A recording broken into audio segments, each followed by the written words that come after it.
Have you just got into DJing and you want to know how to use a DJ controller? Then you're in the right place. I am Dan and I'm from beatmatchguru.com, and today we're going to show you a few basic things about how to use a DJ controller. Let's get stuck in. So here we have a DJ controller. This is a Pioneer DDJ 400, and how you go about setting this up is you can connect the headphones by a mini jack here. So you can plug that in here, which is pretty easy.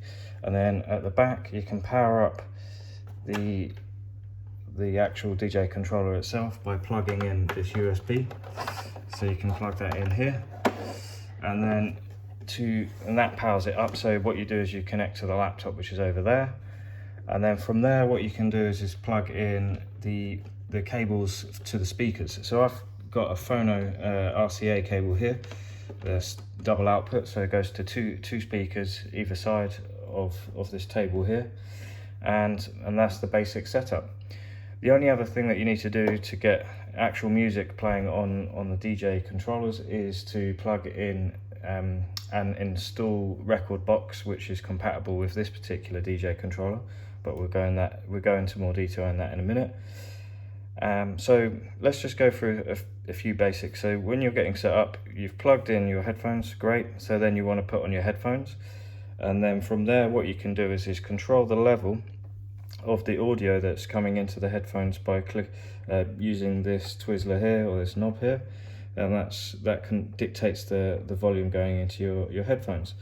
And then depending on where you've dragged the audio, what you can do is click on Q. So if you click on one Q and you turn this up, and this mixing, this headphone section here is set to Q and not mixing or master, and then you should be able to hear the audio playing here if you tap the Q button or the play button, and that's the same vice versa, so you can hear that. So going back to the Q, what you can do is use the Q to actually play from an initial point that you've got set up on the Recordbox itself. So you should be able to hear that.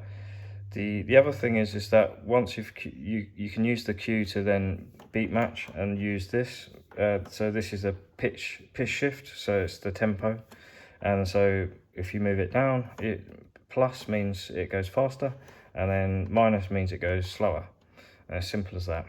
And then so the basic principles of this turntable here is you can play, pause, cue up a track, and you control the pitch or the tempo, so slower or faster. Simple.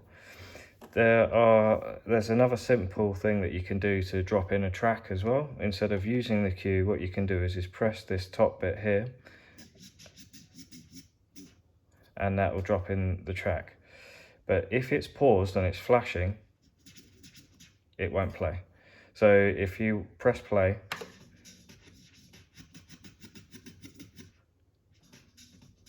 you can stop it just like a vinyl, and then you can press pause again. So they're the basic principles. So going into more controls, you've got the channels which control the volume, but then you can also move from channel 1 turntable 1 to turntable 2 by using the crossfader. That's exactly what a DJ does, is mix from one turntable to the other, which is absolutely fine. And then what you can do is as well, when you're using the crossfader, a lot of DJs, you may have seen already, use these knobs here, which help to fade in and out of the track, so using the EQ. So what you have here is the low, mid, and the high. So I've done an article on video, basic video on this before, explaining how to do this, so I'll put a link to that in the description below. But one of the key things is, say if you're playing a track, and this is really important, I've also done another video on this as well. So say if you've got the trim or the gain, this controls the signal going to this particular channel. This should not be in the red, so this is a really important control on the turntable. So my advice is to keep it out of the red, experiment with the low, mid and high, EQs and then see how you get on with that. And you can control them to then mix into other tracks. This here is a filter, so LPF means low pass filter and HPF means high pass filter. And what that means is low pass filter only play low frequencies, so like bass frequencies. So you can hardly hear it, to be honest, when you turn it down. And then the HPF is high pass filter, so you turn it up, you can hear really high frequencies. So that's like very high frequencies like cymbals and even beyond that. So that's a really cool way of manipulating that.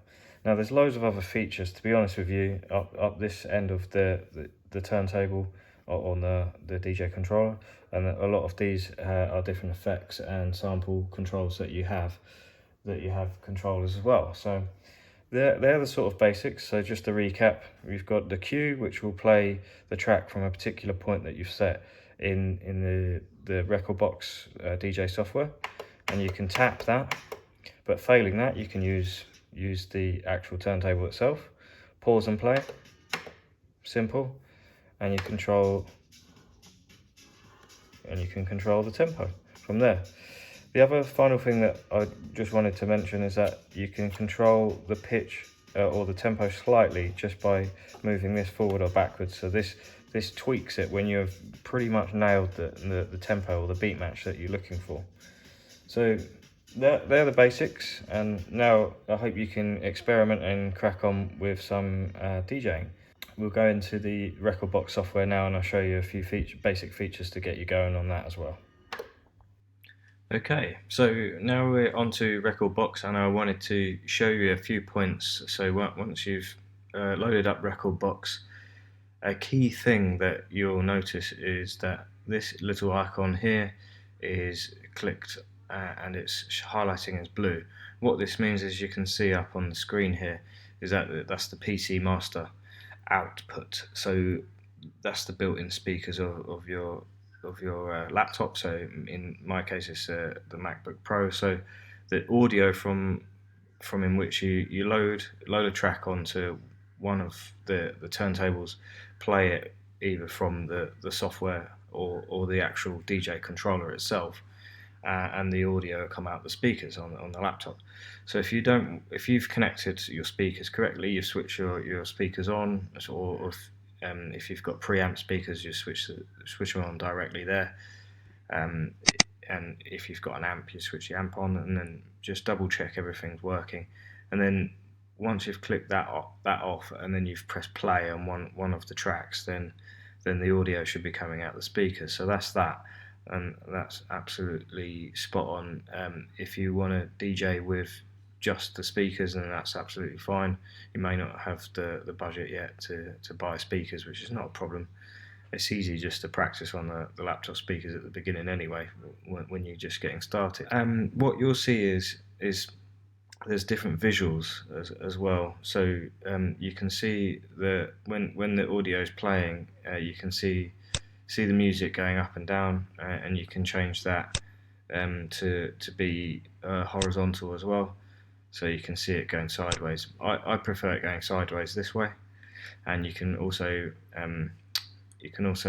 press spacebar, and that changes the view as well if you want to see it a bit more of a condensed version.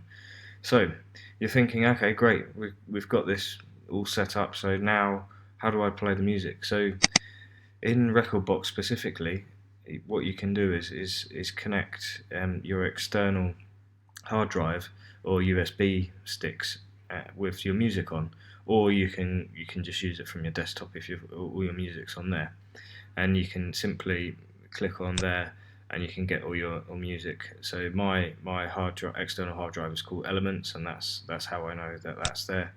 And then you can drag and drop it onto here. And then the other aspect is that if you've got an iTunes or a SoundCloud or Beatport, you can connect to that. So in my case, I've got a library set up with lots of different playlists. So in this case, I've got melodic chill house set up. So I've drag and drop this track here and another track here. So I'm actually pretty much ready to crack on and start mixing. So that's pretty much the basics to get started and to put all your tracks and ready to start mixing. So one thing, just one final thing, is that if you felt the need to just use the laptop, then you can use the mouse to then click on these buttons and change the tempo, and you can move the volumes down on the channel. You can click on Q to listen to it that way and control the EQ like we just showed you on the previous part of this video. So guys, I hope you enjoyed the video. There's lots of great advice on my blog on beatmatchguru.com, so I'll put the description below. There's a really great article as well on lots of basic music that you can use from different genres that are really easy to mix for beginner DJs. So I think this is a really good way to start DJing and crack on and learn. So get stuck in, guys, start mixing.